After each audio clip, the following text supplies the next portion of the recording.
আসসালামু আলাইকুম ওয়া রাহমাতুল্লাহি ওয়া বারাকাতু। আমরা জামিয়া ইসলামিয়া ইরশাদুল উলুম ডবকাপাতার মাদ্রাসাত 10 ডিসেম্বর যে ওয়াজ মহফিল, এই ওয়াজ মহফিলর আপনার খাম আরম্ভ হয়ে গেছে গিয়া।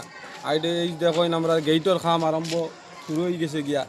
এর লাগিয়ে আপনারা সারারে আহ্বান করিয়ার যে আমরার মাদ্রাসাত সহায় সহযোগিতা আপনারা কর্তা ওয়াজ উপলক্ষে বহুত টাকার খরচ হয়। আর এই খরচের মধ্যে আপনারা সহায় সহযোগিতা কর্তা আর মাদ্রাসাও তো দেখতেন আপনারা সারায় মাদ্রাসা এখান আল্লাহ আল্লাহ রসুলের মাদ্রাসা। আর এই ওয়াজ উপলক্ষে ওয়াজ মহফিলের মধ্যে আমরা পীরে কামিল আলহাজ শেখ হজরত মৌলানা ইয়াহিয়া আহমদ সাহাব, উত্তর পূর্ব ভারতের আমিরে শরীয়ত, আর যেন হইলা গিয়া দারুল উলুম বাসখান্দি মাদ্রাসার মাহতমিম শেখুল জামিয়া তাই না ইয়া হাজির হইবা। আরও বিশিষ্ট অতিথি হল ইয়া হাজির হইবা। আর যে মহফিলের মধ্যে আমরা হজরত মৌলানা মুস্তাক আনপর সাহাব আইয়া তাইও হাজির হইবা। হাসাড়র জাবির হুসেন সাহ, যেইন আসামর যুবকসকলের জনপ্রিয় বক্তা হজরত মৌলানা জাবির হুসেন সাহেব তাইনো আইয়া হাজির হইবা।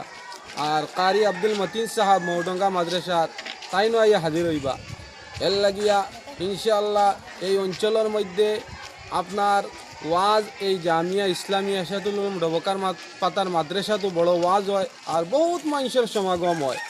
এর লাগিয়ে আপনারারে আমি আগে থেকে আহ্বান জানাই আর মাদ্রাসার তরফ থেকে যে এই দিন যাতে এই অঞ্চলও কোনো জায়গাত যে কোনো খেলাধুলার প্রোগ্রাম না করবার লাগিয়া, কোনো অন্যান্য প্রোগ্রাম না করবার লাগিয়া অলি অখলর মহব্বতে, দিনর মহব্বতে আর মাদ্রাসা অখলর মহব্বতে আমরা এই 10 ডিসেম্বর বুধবার পড়ে 2025 এই দিন আমরা অন্য কোনো প্রোগ্রাম যাতে আমরা এই অঞ্চল কোনো জায়গার যুবকলে নিগারমুখ থেকে লইয়া ডবকা আপনার গেট মাদারতলি সাংমাজি বেলিকুড়ি আমরা লংলি বস্তি এই অঞ্চলে যাতে কোনো অন্য প্রোগ্রাম আমরা না করিয়া অলি অখলর আইয়া সুহবত আমরা লইতাম। আর ইনু বয়তর প্রোগ্রাম হইব দোয়াত আমরা শরীক